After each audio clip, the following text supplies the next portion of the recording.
800-960-2929. 800-960-2929.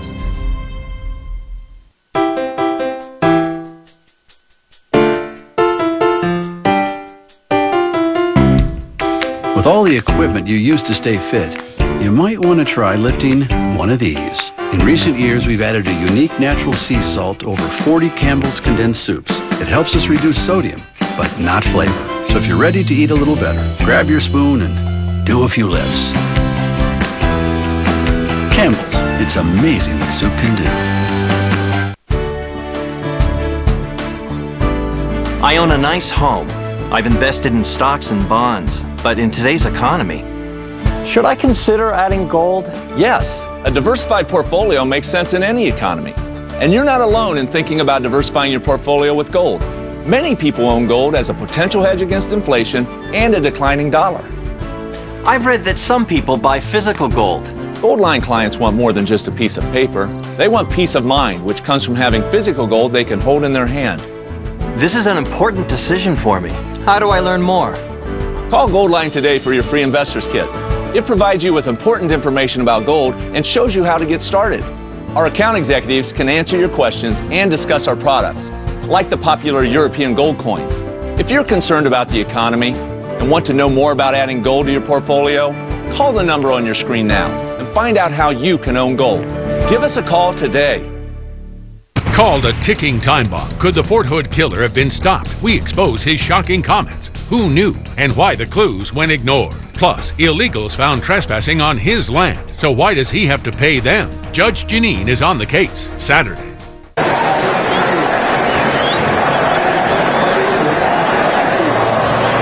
The Egyptian national anthem in Tahrir Square.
The Egyptian national anthem, my country, my country, my country, to you belong my love and my heart. From Tahrir Square today. It's 10:30 at night in Cairo. Many here believed that 2.5 hours ago the president would resign. We were led to believe 30 minutes ago the president would resign. Now we're getting conflicting reports from all over the place. His information minister says there will definitely be no resignation. The people in that square are expecting it, and people of the world are watching for it. And imagine sitting in Riyadh this hour, or in Amman, Jordan this hour, or in Yemen at this hour, and watching this, and thinking what? What is happening in Cairo? What will be happening across the Middle East? And where does the rest of the world fit in? And why has it come to this at this late hour? Let's get to Orlando. Christopher Hinn is with us, a former Department of Homeland Security Senior Middle East Advisor, CEO of C7 International Global Sourcing Agency, which advises businesses around the world. Sir, thank you. Hello, Shep. How are you? It just felt like yesterday when we realized the labor movement in Egypt had joined into this. It appeared that the government had things back under control. They were about to be able to put down the protests. The protesters were tired, and the labor movement came in and said, nope, national strikes are on. It could have crippled their economy. There was an enormous protest scheduled for tomorrow in Cairo, said to be the biggest one yet, and so far they've been right every time. and that Egypt might suddenly be on its way to out of control, and now we've come to this moment. What does this mean, and what's your sense of things? Well, my sense, you still got the military, which is very, very strong, and it's uncertain who takes over. The military will be there, and there's always been a sense in the Arab world, it takes you 30 years to build a relationship and 30 seconds to destroy them.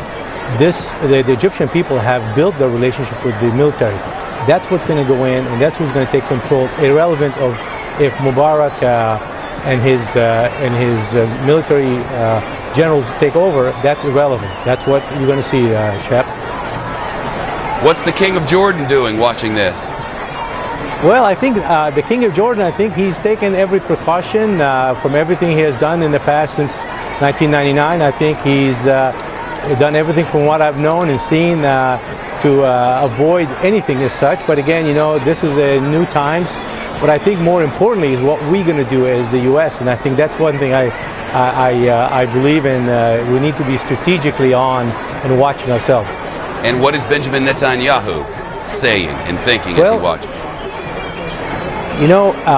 I think we are getting out of focus. I think this whole thing, Shepard, has been nothing but focusing on the Egyptian not here, people, not here. But it's a part of it. There's no question that's a part of it. It has a treaty with Israel, and I wonder if you have a thought about what Benjamin Netanyahu is thinking. Well, I think the concern should be there, absolutely, but I think we have a strategic point right now how we can move the next step. And I think if our government and the Arab world reach out to support the new free elections, Israel will. I think we're going to see a different reaction from the Egyptian population. John Bussey, are there moves to shore up the border between Israel and Egypt? Yeah, I'm not sure that any kind of voice of support right now from Israel would necessarily change public opinion in Egypt. It's been taken decades to form and get to this stage. As a matter of fact, what you're seeing in Israel is a bit of hunkering down already taking place. Ehud Barak, the defense minister, was talking about complaining to U.S. officials, saying we're setting something in motion here and we don't know where it's going to go. The Israeli officials said there could be an earthquake unleashed in relations between countries in the Mideast.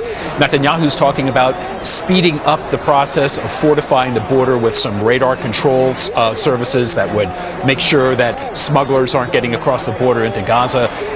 These are all indicators of an uncertainty. And what Israel has figured out is that no matter what happens now, there are new power centers in Egypt. It's not the old game. It's not the old players that they're used to dealing with. Take it full if you would. It's so exciting to sit here and watch a nation of 80, 85 million people get a taste of freedom, a taste of being able to think for yourself and speak your mind and congregate with your friends and your neighbors and to discuss whatever you want. It's incredibly exciting, but it's also unsettling. And it's sometimes maybe even a little scary, not knowing where this is going or how this will be handled. Will freedom rise and you get the great government that you want and it happens quickly and painlessly? History tells us that's not how this works. Yeah, that's right. There's a huge amount of uncertainty, but those people in that square right now are feeling something really quite profound, which is, in addition to everything else that you've just described, the police force in Egypt was used to quell popular dissent by Mubarak. And there were all sorts of petty grievances with the police as well, who would kind of exert their force on the public and demand bribes. It was a constant gnawing problem with the larger group of Egyptians. They are in that square right now unharassed. And it may be, for many of them, the first time in their lives. And we pray it won't be the last. Tahrir Square, waiting to hear the president of 29 years, the only leader many in this square have ever known, waiting to hear him say, "I'm out." And if they don't.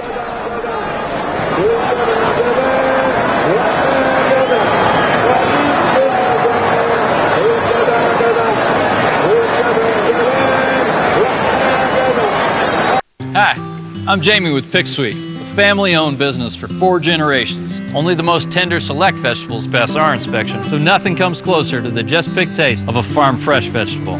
Picked Sweet, fresh frozen from the farm since 1945. Here's a myth. You can't switch car insurance until your policy expires. The truth? You can switch to Allstate today. Extra incentive? You can get Allstate's early signing discount. Dollar for dollar, nobody protects you like Allstate. This Valentine's Day, the perfect gift is the new Hoodie Footy from Pajamagram. It's like giving her a hug she can wear. Take all the most comfortable things she owns, her favorite slippers, her warmest hoodie, her coziest blanket. Put them all together and you have the Hoodie Footy.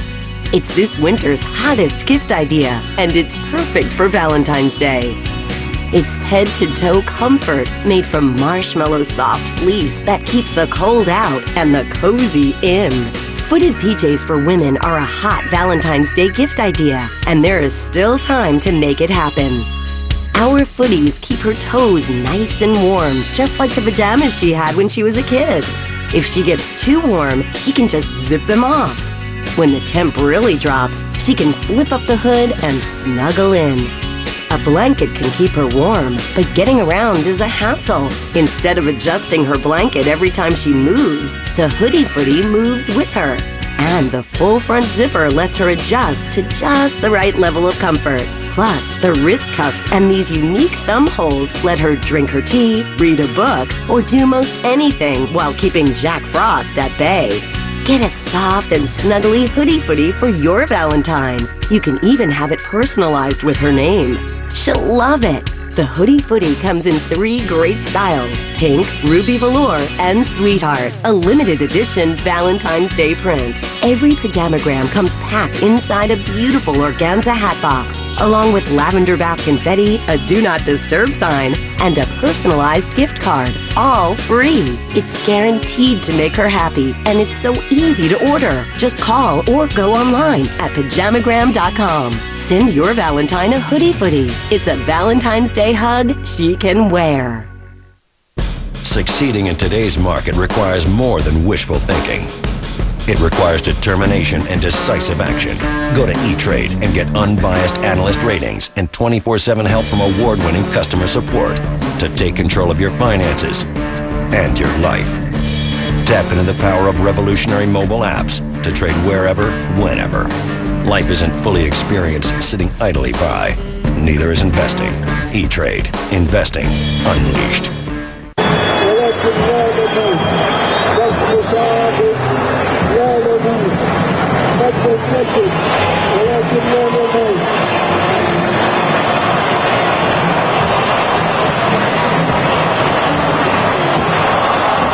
The chant is, the brave are brave, the coward is a coward, and we will remain in this square. The people of Israel, the people of Egypt have brought down the regime.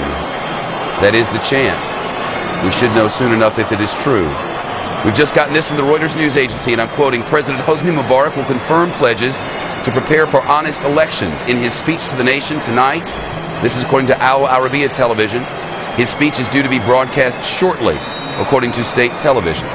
Will he step down? His information chief says he will not. No matter what, the people of Egypt have an economy that is left in shambles. This is said to be costing their economy $300 million per day. Nothing is happening. There are no tourists. There are no stores selling things.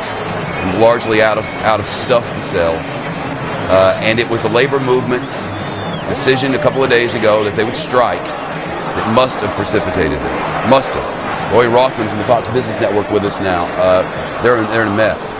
The economy, as you said, is in shambles. This is a very dire situation. The economists were projecting economic output, GDP as we so commonly refer to it, in Egypt for the entire year at 5.4%. Well, now they've dropped that down to 1.2%. That's a tremendous gap, Laura. You mentioned the tourism problem. Tourism has dropped off, lost like $2 billion since this all began.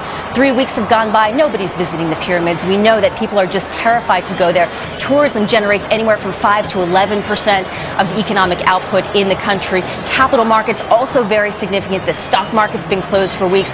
This morning, the plan was to reopen on Sunday. Conflicting reports whether that's still going to happen. But once the market reopens, there's going to be a rush for the exits. People are going to be, so say the analysts, pouring money out, taking their money out of those markets. And there's a lot of concern whether or not the central bank in Egypt can support with its $36 billion in reserves a transition out of that. We'll see. Jonathan Hunt, a couple of decades of covering this region, our chief Fox Report correspondent.